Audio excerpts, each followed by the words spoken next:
Here we go. The great Gavin McInnes, one of the great minds of our time, the very Yep. prolific man who just finished the show on the Anthony Cumia network. Another rebel, as I may Yes. say. So, who was the guest today? I know yesterday was I'm guessing, your favorite philanthropic porn star. I have to concentrate because her name is Carrera, and Mercedes Carrera. exactly. But for me, Carrera would usually be with a Porsche Carrera. But for legal reasons, I'm expecting her to have been able, she needed to change it. There's a car. Don't they make Carrera, Mercedes? Don't they make Mercedes in Munich? Where do they make in Munich? Is that BMW? Oh, right. Yeah, BMW. That just sounds like her name, I think, her real name, which she won't tell me. But yeah, she's a wonderful porn star. I don't advocate porn per se. I think it's healthy that men avoid it and don't beat off as much as possible. But she's beautiful and scintillating, and there's a problem with the male libido these days where we have to get naked ladies around just to get them interested again. That's a very sad fact, and you've been a victim of that, right? Yeah, well, I haven't been a victim of the low libido, but I am surrounded by these millennials who aren't horny, and it's heartbreaking. It breaks your penis in two. But with a little bit of work, they can get back to a normal libido because they've got 250,000 years of horniness in them. We've just stripped it away with porn and video games, but it's just scratch the surface and it'll come back. The American male can still be rescued. I'm very sure if you say so. Do you consider yourself like a person of the world? You're still Canadian, basically English, but you live in New York City. So you kind of one of the big global people who are everywhere. And now you're via Google Hangouts on the internet, where you basically half the internet is full of you. I mean, I'm a fan, and I thought I knew most of your stuff. You are much younger than I am, and how come you make me look so bad? You do so much. How do you do it? I take cocaine. Oh, good. I always have a small vial of it everywhere I go, and I'm always on it. It's my lungs and heart are withering away. I don't sleep at all, so there's no. When you sleep, you replace the cells in your heart and your brain. And if as we learned from Lemmy, if you're constantly taking uppers and speed, your brain is literally deteriorating like threadbare underwear. You're losing your most important organs. But it's worth it as a global intellectual to be able to spread this knowledge across the globe. And my parents are Glaswegian. I was born in England. I grew up in Ontario and Quebec and then moved to New York. I've lived in China. I have a home in Costa Rica. I mean, I couldn't be more multicultural. And one thing I've learned traveling the world and living all over is that the West is the best and everywhere else sucks. I wish I could contradict you. But I mean, you guys are learning the hard way. Culturally, the German attitude has been Schlafen Sie gut und heimen Sie süß. And the fucking refugees walked in and just bitch slapped you while you were sleeping. What a wake-up call. Absolutely. You've been to Paris just recently with your colleague, Monsieur Levant, or Mr. Levant, but he sounds French, so I'm trying to, be international. Yeah, it's not French. It's Jewish. Oh, so it's Levant? Levant, okay. And you sort of got the vibe of the Europeans who are real peaceful, and if there's a terror attack, then they start lighting candles, and they are all against it, but they are also very much against hate. How did you assess the situation in Europe or in Paris in that concrete case in November, that sad case? When we were in Paris, we were filming around the memorial, which already I was annoyed that the focus was on lighting candles and putting flowers down and not revenge. And while we were filming, this Muslim guy, black guy, comes over and he lights a candle right in the line of sight of the camera and does this sort of fake prayer gesture. And I realized this is what they call, I think it's called tariqiyya, meaning the jihadist technique of lying and faking to pretend that you are sympathetic or to pretend you're something you're not. And this is what they were doing. It was crocodile tears. And the French had the same problem the Germans have, which is this isn't a problem. This is just a freak occurrence. I mean, I described it as a train wreck. They acted like a train crashed into that concert venue, and there's no way you could have prevented it. Not even the far right thought, what if we were armed? It hadn't even occurred to them. There's a guy from La Génération Identitaire that I interviewed, and this is as far right as they get, especially with youth groups, and they hadn't thought for a second that if they were armed, this wouldn't have happened. I mean, I don't know how much you can wake up Europe to this Islamic problem, and every time they get a slap in the face, they deny that they were just slapped in the face, and it's at the point now where the Muslims doing it are going, hey, can we get credit for our hard work? We're trying to antagonize you, and you're not blaming us. We want the blame. 9/11 Stop hugging was us! Yes, stop hugging us. We hate you. Absolutely. So it's basically from where you are, you kind of get what's going on in Europe, because I always had the impression that America basically cares about itself, but it's swapping over. Of course, when there's a terror attack, it's in the news, but the general vibe of Europe, you kind of get the news, you get what's going on with the huge millions and millions just walking in. You get all that in the States, not Yes, you yes. personally, but the American media. A little bit, not so much. It's not fashionable. It doesn't fit the narrative to blame Islam for anything bad. So they'd rather focus on something else. If Ted Cruz got too much money from Goldman Sachs, they want to focus on that. But you know, I had faith in Germany. I think it was 2010 when Merkel said the multiculturalism experiment has failed. It's been a disaster. And I thought, finally, a politician who's honest, who admits what's going on. And then cut to 5 years later, she's holding the German flag, disgusted with it, like it was some sort of piece of human feces. She just went, ah. And then when they say, don't bring in refugees, she says, go to a church, look at a painting. You don't know what you're doing. And I thought, you bitch, you don't have kids, and you're a saboteur drenched in Nazi guilt, just like most baby boomers in Germany, and you're going to sabotage the country just to virtue signal, just to make yourself look noble. And it's suicidal. And there's something about white people and Germans in general where they just can't take enough blame. Like, Mao killed 77 million people. If you go to Beijing right now or Shanghai, you'll see Mao statues everywhere. No problem. You know, Pol Pot, Pol Pot's a bad example, but Stalin killed, what, 30 million people, and you've got Stalin on T-shirts. Che Guevara shot 3,000 people in the head. Most of them, he killed gays. But no, he's a hero. But there's something about our villains where we just can't stop crucifying ourselves. And I did a talk once in Bonn, and after it was over, the organizer said, I did a talk once in Bonn, B-O-N-N. Yeah, no, I said sorry to hear that you've been to the most boring towns, the ex-capital of Germany. But actually, well, we took the train to Cologne because we couldn't take it. But while we were in Bonn, after I did the talk, the guy who organized it took me aside and he said, look, the way it's going is we have, obviously, with World War II, we did very terrible things that were very horrible. And so what we need to do now is erase our culture entirely and start from scratch, from zero. And that's why we have you people come in from different places and we can rebuild a brand new culture free of shame and guilt and evil. I'm just like, no other country does that. I mean, fucking England terrorized Scotland for 800 years. You don't have Scots saying, or the English saying, what we did to Scotland was terrible, so we're going to have talks where people come in and reinvent our culture. It's fucking pathetic. And you inevitably create a vacuum where you invite in cultures way more fascist than your own. So that's why I'm such a big fan. Nobody says the true things you're saying.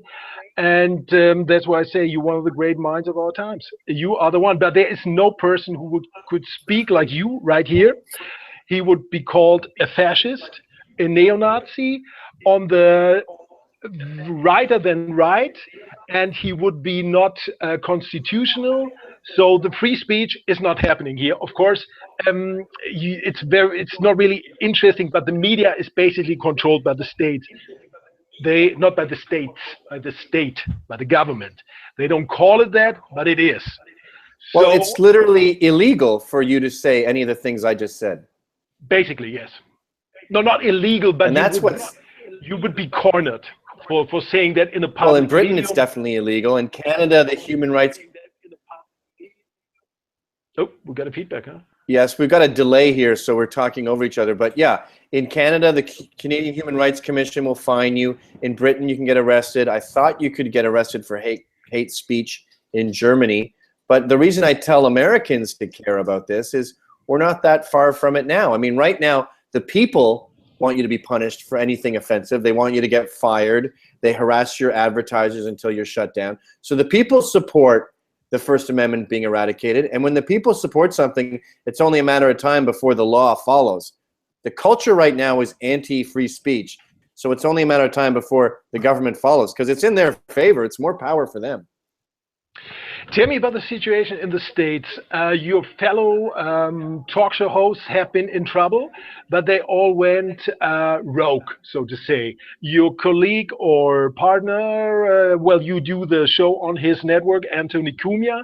He's been fired for a very ridiculous reason. You analyzed it, and the reason they gave was, of course, not the reason he was fired for. It was basically, it was a money decision. They found a reason to get rid of him. You had two incidences where you left a very successful endeavor, but you always left. So you don't like to fight with, I mean, you have the same right here, the Rooster New York ad agency, and of course the one you don't like to talk about, the big, huge magazine, the Vice magazine, which is a network and world, it's a juggernaut now. They even air the shows on a crappy German channel. But you yourself always tend to go before it gets too crass? Or how's the situation? Why don't you make them leave? I'm very interested in that. Because I just become incompatible with the company. I mean, with Vice, I was only a third of the owners. So when that begins to acquiesce into this conformist culture, then I just simply don't fit anymore. It's not like I could stay there and be in my own separate free speech room where I can say whatever I want. And I can't not say whatever I want. It's Tourette's. So inevitably, I had to sell my shares and leave because there was no future there. I would love to be able to shut my mouth, but it's just not possible. And in that sense, there's no heroism here. It's just existing. I mean, I really have tried this. Even when I was a kid and I got in trouble for being the class clown, I'd say I was sent into the special class for retards. And I said, I don't want to be in this class. I want to be with the normal kids. But I just couldn't fucking shut up. And with Rooster, the ad agency, that we got shut down because of these social justice warriors harassing our advertisers. We'd already sold the company, thank God. But I think what happened is the company that bought us, Havas, a French company, I believe they wanted to get rid of us because we weren't generating enough income.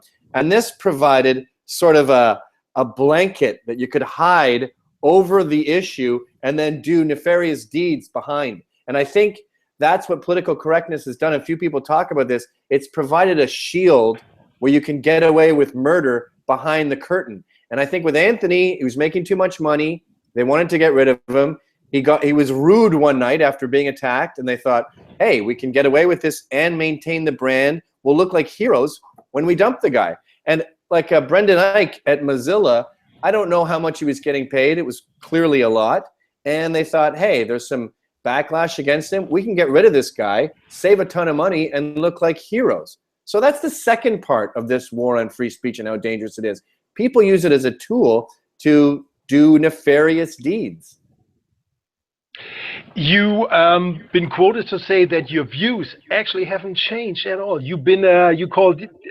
I would have to look at it. I have the quote somewhere, some sort of negative adjective, punk, and now you are called a right winger.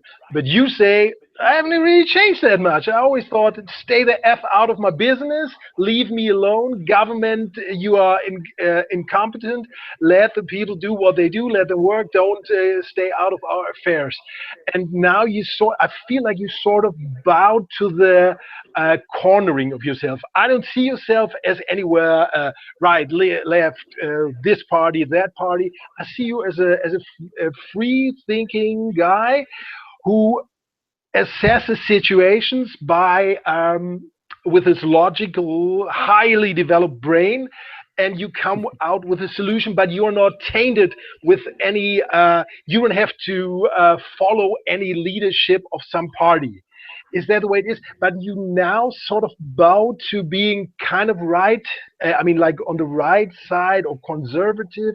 Is that what you say, okay, well, if you want to see it like this, see me like that, you don't mind anymore, but actually you don't see yourself that way? I mean, when we started, you talked about cocaine. Not very many people, not very many Republicans are freely endorsing blow.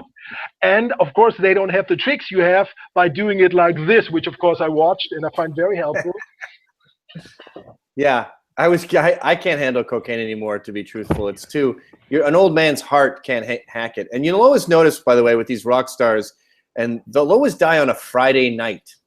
And you think, you did cocaine, sir. You were old and you did cocaine. But yeah, my views haven't changed. I was an anarchist when I was a teenager, and now I'm a libertarian. But it's always wanting small government. You don't want people to be bossed around. And they say, the left has a way of framing everything when they go, oh, gay marriage is just people being left alone. And then you go, well, then why are people getting fined $13,000 for not having a gay marriage in their living room? It's starting to sound like you went out and found those Christians who didn't want a gay marriage and then just thought you'd culturally terrorize them by demanding a marriage at their house. There's plenty of bakeries you can get a cake, but you chose that one bakery that you knew you'd have a problem with. So in that sense, you're a big government fascist, and in that sense, you want to tell people how to live their lives. So the labels have changed, but when I remember in the 80s, a liberal was someone who just wanted complete freedom. Today, it seems to be someone who wants complete control. So I don't care if you change the labels. I just don't like fucking oppression. I mean, when I was young, we were called gay rights dudes. Today, you're called an Islamophobe if you don't want gays thrown off a building. Absolutely. Can we go a little bit back to your life before 1994? How did it happen? You were not. Your parents didn't move to Montreal from England. They moved to Ottawa, right? Or was it close to Ottawa? I didn't really find where they moved to. I've got to wrap it up relatively soon because we're shooting a show here in the studio. But yeah, I'll give you the brief rundown. My parents moved to Ottawa in Ontario when I was 5 from England, and I moved to Quebec in 1988 because there was a punk bar there called Foufoune Electrique, and I just thought, what could be better than a punk bar? It was like a terror dome. And then I started being a cartoonist, and this new newspaper, The Voice of Montreal, they hadn't put out their first issue, but they wanted to have a cartoonist. And then the owner, the guy who started it, Satirist, said, why don't you write too? So we just started writing the way people talk. And that hadn't really been done before. People swearing and saying, what was I talking about? And hold on, let me go look it up, but actually typing that out and then going to look it up. And I think it sort of brought in a whole new generation of readers who realized you don't have to pretend to be Hunter Thompson or something if you're going to get a message across. But we weren't making money, so a couple years into it, I hired my old childhood friend Shane Smith to be the salesman, and he continued to do that until I left in 2008. But it was always a punk rock mentality, which might come from Scotland. I mean, I think Scottish culture is drunk culture. It's confrontational. It's somewhat acrimonious. There's an element of schadenfreude in there. There's an element of cruelty and it kind of not bullying, but roughhousing. And that Scottish culture sort of led me to punk rock and led me to Vice and has led me to this free speech crusade. Basically, my culture is alcohol. But were you a man on the scene in Montreal when you moved there? So you met all these people, and you mentioned that on another interview, the Voice of Montreal was actually a tax scam by Haitians. Yeah, and that's common in Quebec, especially if you're not bilingual and your French isn't great. So Sarouche and I don't speak very good French. He just speaks no French, actually. And so there'd be some fake government scam where these people would get money always to promote multiculturalism. Voice of Montreal was meant to be a multicultural newspaper. So we had to write about the Polish parade. We had to write about the Caribbean parade. And we just thought, this is fucking gay. So we started doing our own thing and wrote about bands and skateboarding, and eventually realized that they were making tons of money off of us, and we were sort of hidden in a room about this size, actually. And so we left, changed the name from Voice to Vice, and started our own thing. And it was a great lesson, because you realize that you can probably do it better on your own. And that's really the message of small government. Stop trusting other people to handle your shit. They are incompetent. You know, when you go to get your driver's license renewed and everyone's a fucking asshole, that's the same at the White House. They're all stupid assholes. You know way better what to do with your life. Let's wrap it up with one more question, and then we'll. I have to jump on the election. Does it really matter, or is it just Goldman Sachs stays the president, and whoever serves under Goldman Sachs is the way it's going to go? I mean, it didn't change. It's funny. It's less, Ted Cruz. less war now, but really has something changed in the last 7-8 years. Ted Cruz is accused of being funded by Goldman Sachs, but if you look up their actual donations, you'll see that not only does Goldman Sachs stop donating to everyone, but Ted Cruz got very little money from Goldman Sachs, less than I believe Bush did. So that's a red herring. No, I don't think it really matters. I think that's a myth about it's all controlled by the donors, but that definitely is what makes Trump appealing. The big picture is you want the one who wants the smallest government, and Obama spent more money than all previous presidents combined. George W. Bush, by the way, was also terrible with his spending, but all I want is someone minding the store who isn't too interested in minding the store. In my perfect world, we'd have an old Japanese man who doesn't speak English, and we'd only teach him the word no. So every time someone come in, he would just go, no, no, no, all day. Now, the closest we have to that is Trump and Cruz. It looks like it's between Trump and Cruz. I look forward to the day in November where we just find out it's one of them, and we can just go about our business, because Obama did serious damage. He did damage to us economically, but he did a lot of damage to us culturally with his whining about race and sexism and all this stuff that we had made leaps and bounds getting past. He brought it all back up and brought us back into the 1970s at best. Sir, thank you so much for taking the time out of your busy schedule. I know you don't have to do this, but then again, you don't have to do really anything, because I sort of estimated the your what's it called, the so-and-so package, severance package. Vice was estimated as 1.5 billion. So I think you just like to work, right? Well, you don't get blowjobs from your wife if you wear a bathrobe and then sit around the house all day. Thank you, sir. Me love you long time, and you do a great German accent, and I hope to talk to you again very soon. Please keep up. Okay. I really enjoyed it. It's been an honor. Schlafen gut und treiben Sie Sus. All right, mate. Cheers. Thank you. Yes.